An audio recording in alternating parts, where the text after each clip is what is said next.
Capital structure के numericals के कि कैपिटल स्ट्रक्चर क्या है, उसके न्यूमेरिकल्स क्या है। डेफिनेटली एक क्वेश्चन सीबीएसई इस बार इसमें पूछेगा accordingly. What is the capital structure? Structure का मतलब क्या होता है? Combination of three. Capital structure का मतलब है ratio of equity and debt. Equity and debt का कॉम्बिनेशन क्या होगा? किसी ऑर्गेनाइजेशन में ऐसा हो सकता है, किसी कंपनी में सिर्फ इक्विटी है, किसी कंपनी में इक्विटी ज्यादा है, डेट कम है, किसी में इक्विटी कम है, डेट ज्यादा है। बट क्वेश्चन हमारे पास क्या आता है, हमारे जो इश्यूज है वो क्या है कि कितना इक्विटी है या कितना डेट है, कॉम्बिनेशन क्या होना चाहिए। पहले तो एक चीज सर्टेन कर लीजिए बच्चों कि डेट ऐसा नहीं हो सकता कि किसी कंपनी में इक्विटी नहीं है और डेट ही डेट है, ऐसा कोई ऑप्शन हो नहीं सकता। विदाउट ओनर कोई कंपनी रन ही नहीं कर सकती। तो definitely there must be the combination of equity और डेट। इट शुड बी है कि डेट 100%, इक्विटी 100% है और डेट 0% है। नहीं करने बोलो, लेकिन ऐसा नहीं हो सकता कि डेट 100% है और इक्विटी 0% है, ये ऑप्शन नहीं हो सकता। बट तो ऑप्शन लेना कौन सा है, आपको कौन सा ऑप्शन बेस्ट चूज करना है। जनरली मैं अगर आपसे बात करूं कि हमें कौन सा ऑप्शन चूज करना है, कोई भी कंपनी, कोई भी ऑर्गेनाइजेशन, कोई भी बिजनेस किस हिसाब से चूज करती है, वो ये देखती है कि ओनर का मैक्सिमम बेनिफिट होना चाहिए। जो ओनर्स है उनका जो वेल्थ है, उनका जो बेनिफिट है वो मैक्सिमाइज होना चाहिए। वो कैसे होगा? अगर मुझे मेरी कंपनी है, मुझे 10 लाख रुपीज की नीड है, तो 10 लाख रुपीज में कहाँ से लूँ? 10 लाख ऑलरेडी मैंने लगा रखा बिजनेस में, 10 लाख मुझे और चाहिए, तो मेरी क्या रिक्वायरमेंट होगी? या तो मैं इक्विटी से मैं अपने साथ ओनर्स और ऐड कर दूं, या फिर मैं क्या करूं, मैं कहीं से बोरो कर दूं। There are two options. या फिर ऐसा हो सकता है कि मैं कोई प्रोपोर्शन चूज करूं कि इक्विटी से इतना ले लूं, डेट से इतना लूं। बट मैं कोई भी ऑप्शन लूं, मेरा मोटिव क्या होना चाहिए कि मेरी earning per share that is EPS maximise होगा। Earning per share, earning per share का मतलब पता है बच्चों? पर शेयर पर इक्विटी शेयर होल्डर को कितनी अर्निंग होगी। मोटिव क्या है? इस earning per share wealth maximisation कैसे कि अगर अर्निंग पर शेयर बढ़ जाए, मार्केट प्राइस बढ़ जाए, अर्निंग पर शेयर इंक्रीज होगी या नहीं होगी, उसके लिए मुझे बनाना पड़ता है statement of earning per share. अगर ये कैलकुलेट होगी, फॉर एग्जांपल मेरा किसी भी ऑप्शन में ईपीएस, एक ऑप्शन ए में आ रही है 10 और सेकंड ऑप्शन बी में आ रही है मेरी 12, तो कौन सा ऑप्शन बेस्ट होगा? बी ऑप्शन बेस्ट होगा, चाहे इसके अंदर इक्विटी ज्यादा है या डेट ज्यादा है। मेरा मोटिव क्या होना चाहिए? मेरा मोटिव होना चाहिए कि ईपीएस मेरी इंक्रीज हो जाए। In which option EPS will be better, that option will be choose. अब एक जर्नल अगर मैं बात करूं, बेटा आप खुद बताओ कि अगर आरओआई रिटर्न ऑन इन्वेस्टमेंट मेरी ज्यादा है इंटरेस्ट से, तो क्या मुझे इक्विटी चूज करना चाहिए? इक्विटी मतलब मुझे अपने साथ और ओनर्स बनाने हैं और डेट का मतलब मुझे बोरो, उधार करना है। आप बताओ, मेरे को अर्निंग ज्यादा हो रही है और मार्केट से जो लोन मिल रहा है वो कम रेट पे मिल रहा है, तो क्या मुझे लोन ले लेना चाहिए? Probably yes. There are certain factors हमने पढ़े थे, बट वैसे अगर आप देखोगे, लमसम में देखोगे, अगर मैं किसी से मतलब बोरो करके मैं 10% अर्न कर रही हूँ और बोरिंग पे मुझे सिर्फ 4% दे रहा है, तो what I will choose? Definitely मैं ट्राई करूंगी कि मैं बोरो कर लूं, किसी का 4% देके 6% मैं अर्न कर लूं। तो एक शॉर्ट में जो अगर क्वेश्चन आया कि आरओआई इतनी है, रेट ऑफ इन्वेस्टमेंट है, आप इंटरेस्ट नहीं है, रेट ऑफ इन्वेस्टमेंट आपकी है इतनी, इंटरेस्ट है इतनी, which option you will choose? अगर बाकी सारे सर्टेन फैक्टर आपके फेवर में है तो आप कौन सा ऑप्शन चूज करोगे? तो आप कौन सा ऑप्शन चूज करोगे? आप इक्विटी चूज करोगे। लेकिन अगर मैं कहूं कि आरओआई मेरी लेस देन इंटरेस्ट है, फॉर एग्जांपल कि मैं अर्न जो करूंगी, एक्सपेक्टेड जो मेरी अर्निंग है वो है 10%, बट मार्केट से जो मुझे लोन मिल रहा है वो मिल रहा है 12% पे, what I will choose? Definitely मैं डेट चूज नहीं करूंगी। तो यहाँ पर मैंने आपको बोला गलत, यहाँ पर डेट चूज करूंगी क्योंकि मेरे को अर्न करना है, बट यहाँ पर मैं डेट चूज नहीं करूंगी। क्यों नहीं करूंगी? कौन? बेटा आप खुद सोचो, अर्न करना है 10% और देना कितना है 12%, ऊपर से एक बर्डन, रिटर्न का बर्डन। तो मैं इस केस में डेट चूज नहीं करूंगी, मैं क्या चूज करूंगी, इक्विटी प्रेफर करूंगी। तो ये तो हो गए 1 मार्क का क्वेश्चन के हिसाब से। अब अगर दोनों में लॉस किसी में नहीं है, लेकिन मुझे देखना है कि कौन सा ऑप्शन चूज करूं, देयर आर सर्टेन केसेस कि डेट इतना लो, इक्विटी इतना लो, क्वेश्चन में आपको कॉम्बिनेशन दिए होंगे। तो आपको क्या करना है, आपको कैलकुलेट करना है ईपीएस, अर्निंग पर शेयर।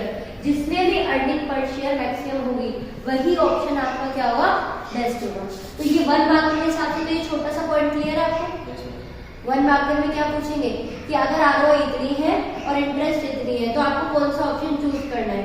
तो एक छोटा सा कॉन्सेप्ट याद करना है कि अगर मेरी earning that is rate of investment ज्यादा है इंटरेस्ट से, then I can choose debt. I can choose, मैंने नहीं बोला आई विल डेफिनेटली चूज। उसका रीजन ये कि मेरे बाकी फैक्टर भी मेरे साथ में होने चाहिए, मेरी कैश फ्लो पोजीशन अच्छी होनी चाहिए, मेरा ये चाहिए, बहुत सारे फैक्टर है वो भी होने चाहिए। लेकिन अगर 1 मार्क का जनरल क्वेश्चन आता है तो आपको क्या करना है कि अगर मेरी आरओआई ग्रेटर है इंटरेस्ट से तो मुझे क्या करना है, मुझे डेट चूज करना है। और आरओआई लेस है तो बिल्कुल भी चूज नहीं करना है। अब आता है कि आप कैपिटल स्ट्रक्चर से रिलेटेड 6 मार्क का क्वेश्चन या 4 मार्क का क्वेश्चन एक एग्जाम्पल के थ्रू लेते हैं, हमें इसको आप सॉल्व करना है, ठीक है। देखो एक कंपनी के पास ऐसा क्वेश्चन में दिया है, कंपनी हैज और में फिलहाल सिर्फ इक्विटी है एंड कंपनी को एक्सपेंशन के लिए 10 लाख रुपीज रिक्वायर्ड, ये वो 10 है। अब कंपनी के पास ऑप्शन है, ये सोचिए चलो 20 लाख, कंपनी को 20 लाख और चाहिए। अब कंपनी सोच रही है कि कहाँ से 20 लाख और ले जाए, क्या पूरे के पूरे 20 इक्विटी से ले या फिर ऐसा कर ले 10 इक्विटी से ले ले और 10 डेट से ले ले, या फिर पूरे के पूरे 20 डेट से ले। ये कंपनी के पास 3 ऑप्शन है और आपसे पूछा जा रहा है कि कंपनी को क्या करना चाहिए मैम। और अब आपसे पूछा जा रहा है कि क्या whether company should choose option A, B और सी। कोई भी ऑप्शन चूज करना है तो आपको क्या कैलकुलेट करना है बच्चों, अर्निंग पर शेयर। पहले मैं अर्निंग पर शेयर समझा दूं कैसे कैलकुलेट होती है, फिर एक न्यूमेरिकल एग्जांपल लेते हैं। अर्निंग पर शेयर के लिए आपको स्टेटमेंट याद रखना है जो कि आपने अकाउंटेंसी में भी देखा था। यहाँ पर ए, बी, सी जो भी ऑप्शन होंगे वो आप यूज करोगे। सबसे पहले यहाँ पर आती है EBIT, earning before interest and tax, that is EBIT. अब ये ईबीआईटी क्या है, कंपनी को इंटरेस्ट और टैक्स से पहले कितनी अर्निंग हो रही है। अगर कंपनी को इंटरेस्ट भी नहीं देना और टैक्स भी नहीं देना, या तो ये लमसम अमाउंट दे रखी होगी, कितनी 15 लाख, 4 लाख, 3 लाख, 2 लाख, या फिर आपको परसेंट में दे रखी होगी कि इट इज 10% ऑफ कैपिटल या 10% ऑफ इन्वेस्टमेंट। अगर ये इन्वेस्टमेंट में दे रखी होगी तो जितना कंपनी का टोटल पैसा है उसका परसेंट निकालो, जितना लगाया हुआ है, चाहे वो कैपिटल के थ्रू मतलब आपने ऑर्डर के थ्रू लगाया हुआ या फिर डेट के थ्रू लगाया हुआ। आप क्या करोगे, 10% उसका कैलकुलेट कर लोगे। फॉर एग्जाम्पल अगर कंपनी का पहले 20 लाख का, 20 लाख का 10% 2 लाख आ जाएगा और फिर 40 लाख हो जाएगा बाकी ऑप्शन में, तो 40 लाख का 10% 4 लाख हो जाएगा, ठीक है। जनरली ये तो आपको कैसे दी होती है, ये अमाउंट में दी होती है कि कंपनी पहले इतना अर्न करेगी अब इतना करेगी। यहाँ पर ईबीआईटी लिखोगे, ये किस पर डिपेंड करेगी, क्वेश्चन में गिवन होगी, परसेंट गिवन होगी तो आप टोटल कैपिटल जितना टोटल इन्वेस्टमेंट है उसमें परसेंट लगाएंगे। आरओआई भी ये कंप्लीट होगा, माइनस करते हैं इसमें से इंटरेस्ट, इंटरेस्ट ऑन डेट। बेटा ये जो इंटरेस्ट है डेट पर है तो डेट पर ही डिपेंड करती है। अगर कंपनी के पास 10 लाख का डेट है, फर्स्ट केस में था नहीं तो यहाँ पर इंटरेस्ट आएगी, सेकंड केस में भी नहीं था यहाँ पर नहीं आएगी, थर्ड केस में 20 लाख पर आएगी, फोर्थ केस में जितना भी है। तो मैं फिलहाल स्ट्रक्चर बता दूं तो आपको इंटरेस्ट किस पे ले रही है, डेट। डेट मतलब या तो डिवेंचर होगा, उसके आगे जो परसेंट लगती है उस पर लगा दोगे, या फिर आपके पास लोन हो उस लोन पे परसेंट लगा दोगे। ये इंटरेस्ट ऑन डेट माइनस करने के बाद आपको मिल जाएगी ईबीटी। ईबीटी मतलब अर्निंग बिफोर टैक्स।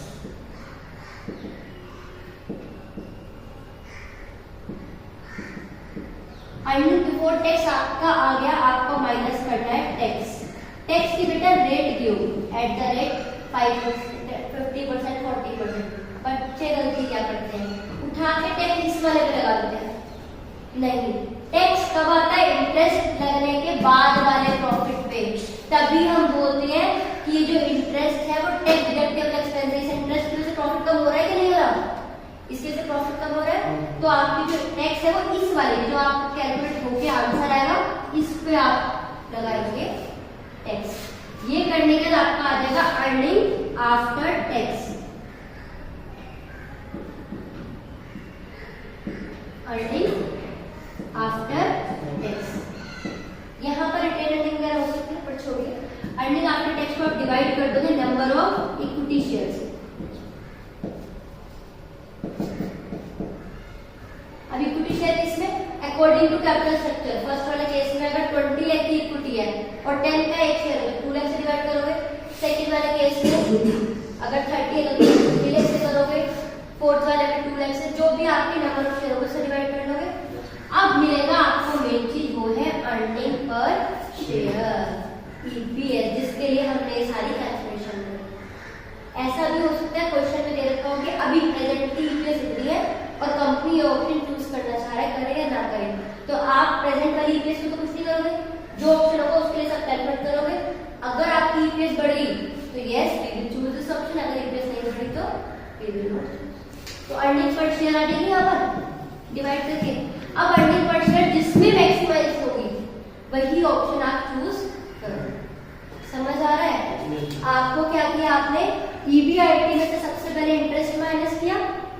इंटरेस्ट किस पे लगेगा, डेट पे। That is depend on the capital structure. दे रखा होगा कि आपने कितना प्रोपोर्शन इक्विटी का चूज किया और कितना डेट का। ये माइनस करते ही आपको क्या मिल जाएगा, ईबीटी, अर्निंग बिफोर टैक्स। इसी ईबीटी पे आप लगाओगे टैक्स, जो कि क्वेश्चन में दी होगी 40, 50 what the percentage will be given, वो लगाने के बाद आपको पता चलेगी अर्निंग आफ्टर टैक्स। आप डिवाइड कर दोगे नंबर ऑफ इक्विटी शेयर से तो आपको मिल जाएगा अर्निंग पर शेयर। अगर आप ये स्टेटमेंट भी बना आते हो बेटा और आपको फिगर्स नहीं भी अंदर फिल करने आ रही तब भी बनना पड़ेगा। एटलीस्ट आपको पता तो है ना कि हम किस बेस पे चूज करते हैं कैपिटल स्ट्रक्चर, किस बेस पे कर रहे हैं। अर्निंग पर शेयर किसमें इंक्रीज हो जाए, आप ओनर हो किसी कंपनी के, कौन सा ऑप्शन चूज करोगे आप बताओ। 10% होने वाली है और मुझे 12% देना है, तो बेवकूफ थोड़ी ना मैं करूंगी लोन भाई, जितना होता है चलता है, क्यों करेगा। और क्योंकि लेकिन तब अगर मेरी अर्निंग 12 है और मेरे को लोन 5 का मिल रहा है, मैं तब भी हो सकता है लोन ना लूं। क्यों? क्योंकि मुझे डर है कि कुछ भी हो सकता है, मेरे पास कैश पोजीशन अच्छी नहीं, ये भी हो सकता है। अर्निंग हो तो रही है अच्छी बट मेरे पास कैश नहीं आ रहा, मैं इंटरेस्ट चल रहा है, तो इसलिए मैंने वर्ड यूज किया था may. I may choose that, I may not choose. लेकिन जहां पर मुझे पता है कि मैं डूबी रही हूँ इंटरेस्ट पे, लोन लेने पर ज्यादा इंटरेस्ट, तो मैं उस ऑप्शन को चूज इन्वेस्ट करवाऊँ। ठीक है, एक मिनट जरा कितना बच्चों आपके पास, कंपनी की टोटल कैपिटल है 50 लाख। कंपनी सोच रही है कितना लगाना है टोटल 50, पर कंपनी थोड़ा परेशान क्यों है, वो सोच रही है कि सारा का सारा इक्विटी से ले ले, तो कुछ शेयर होल्डर्स के व्यूज है, कंट्रोल डाइल्यूट हो जाएगा, इतने सारे ओनर होंगे तो क्लैशेस आएंगे। कंपनी के माइंड में आ रहा है काम करते हैं, कुछ बोरो कर लेते हैं, 40 लाख का ओनरशिप तो मतलब कम कर सकते हैं, माइनस तो कर ही सकते हैं। सेकेंड ऑप्शन कंपनी को किसी ने दिया कि 40 लाख आप इक्विटी से ले लो और 10 लाख आप डेट ले लो, क्योंकि आपके पास इतना पैसा है कि आप डेट ले लो। थर्ड में ऑप्शन मिला क्यों ना 30 लाख इक्विटी से ले लो और 20 ले लो डेट से। ये रुपीज है, लैक्स भी है बच्चों, है ना, रुपीज के बाद लैक्स। उसके बाद कंपनी ने आपको सीधा सीधा पूछा है, क्वेश्चन पूछा है which option company should opt, situation 1, situation 2, situation 3, तीनों ही केस में ईबीआईटी 7 लाख दे रखी है। भाई तीनों केस में सेम क्यों है, क्योंकि टोटल कंपनी जो पैसा लगा रही है 50 लगा लिया, टोटल कितना है। अब ये एक्सपेंशन की बात नहीं करेगी, जनरली बात करेगी, टोटल 50 लाख लगा दिया। आपको ईबीआईटी यहाँ तो दे दिया अमाउंट में 7 877। कंपनी EBIT किसी और तरीके से दे सकती है, मैंने बताया था, दे दिया 10% ऑन इन्वेस्टमेंट। यहाँ पर कितना आएगा बताइए? नहीं यहाँ तो है नहीं, EBIT में ये कह रही हूँ 7 लाख गिवन नहीं है ना, आपको क्या बोला है? EBIT is 10% on investment. आप बता सकते हो कि यहाँ पर क्या करोगे आप? EBIT कितनी लोगे? 5 लाख। तो टोटल कैपिटल कितनी लगेगी? 50 का 10%, तो सारे केस में क्या रहेगी? 5 लाख। टैक्स रेट क्वेश्चन में गिवन होगी, इसमें फिलहाल 30% है।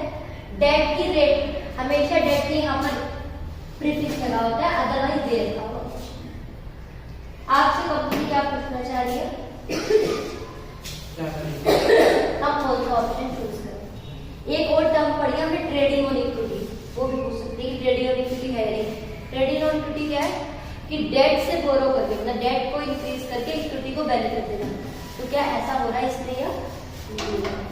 तो इस पूरी सिचुएशन का आंसर क्या है? ये तो हो गया कैपिटल स्ट्रक्चर हमारा कि 50, 0, 40, 10, 30, 20। क्वेश्चन पूछा जा रहा है कौन सा कैपिटल स्ट्रक्चर हमारे लिए बेस्ट है। उसके लिए हमें क्या करना पड़ेगा बच्चों? हमारा आंसर है अर्निंग पर शेयर कैलकुलेट करना है, EPS। अर्निंग पर शेयर के लिए हम वही बनाएंगे स्टेटमेंट और चेक करेंगे जिस ऑप्शन में EPS मेरी इंक्रीज हो रही होगी, मतलब हाई वैल्यू की होगी, वो मेरा ऑप्शन बेस्ट होगा। बनाए? चलिए सबसे पहले यहाँ पर लिखते हैं ऑप्शन A, B एंड हाँ जी साथ में निकाल लेते हैं। EBIT तो ये शॉर्ट फॉर्म मुझे अलाउड है, आप सबको नहीं है। आप लिखोगे earning before interest and tax exam में 7 लाख 7 लाख 7। सबसे पहले क्या करते हैं बच्चों?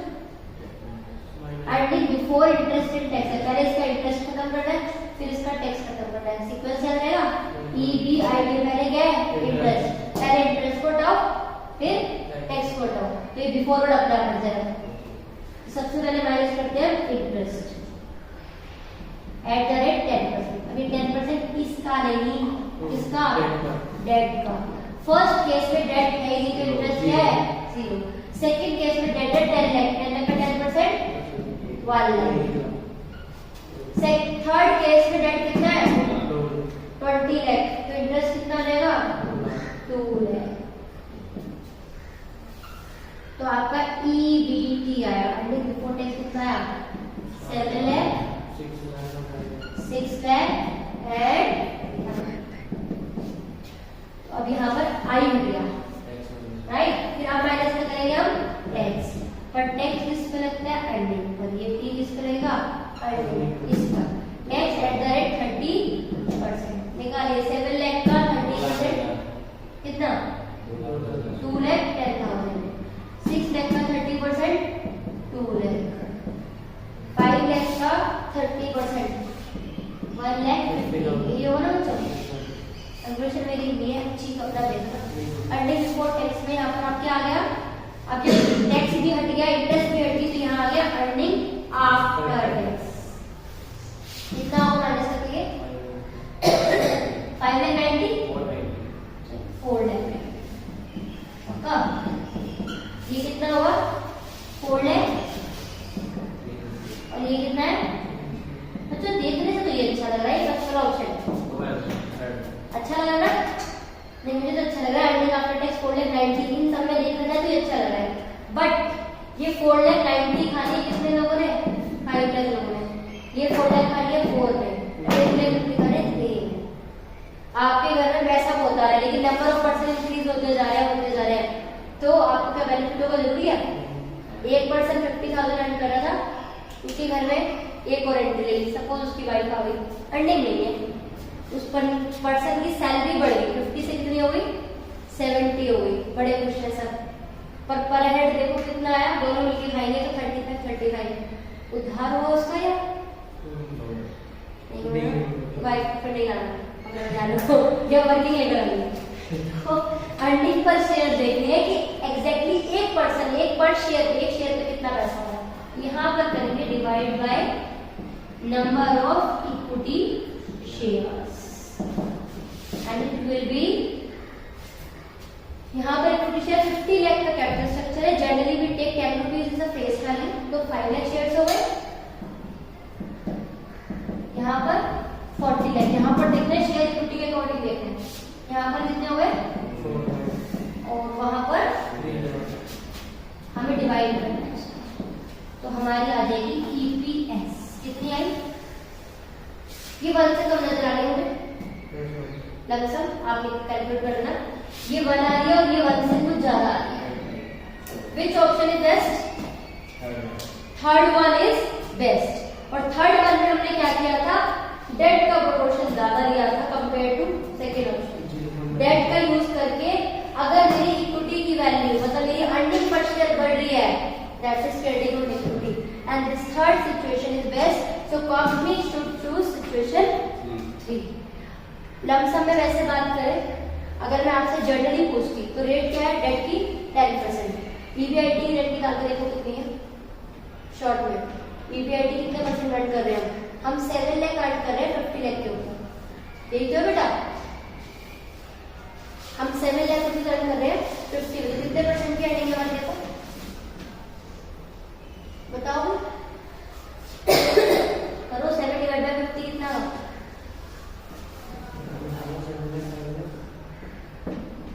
कितना आ रहा है, परसेंटेज निकालो, 7 लाख निकालो, 7 lakh divide by 50 into 100,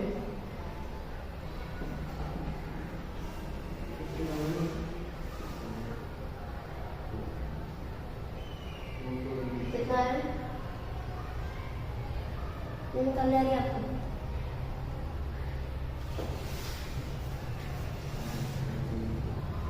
seven lakh divide by 50 lakh into 100 कितना आ रहा है, 7 लाख की अर्निंग है, 50 लाख लगा रहा है, तो कितने परसेंट की अर्निंग है, आरओआई कितनी आ रही है, ये 7 लाख 14% की मेरी अर्निंग हो रही है, इंटरेस्ट कितना मिल रहा है मुझे, देना पड़ रहा है 10, तो आंसर थर्ड वाला ही आना चाहिए, देख रहे हो, ये 6 मार्क का वर्क करना ठीक है, बट अगर आप अपने आप को श्योर करना चाहते हो कि आंसर सही आ रहा है कि नहीं, आपने अर्निंग का परसेंट निकाला, आरओआई निकाली, कितनी आ रही है 14, हमें उधार कितने में मिल रहा है 10, क्रेडिट मिल रहा है 10 में, तो इट मीन्स मैं 10% का बोरो करके 14% की अर्निंग कर सकती हूँ और टैक्स भी बचा सकती हूँ, तो मेरे लिए डेट वाला ऑप्शन ही बेस्ट रहेगा, और भी डेट बढ़ सकता है, क्लियर है, this is all about EPS capital structure question, जो भी कह लो आप, जिसमें आपसे पूछा जाता है कि विच ऑप्शन इज बेस्ट।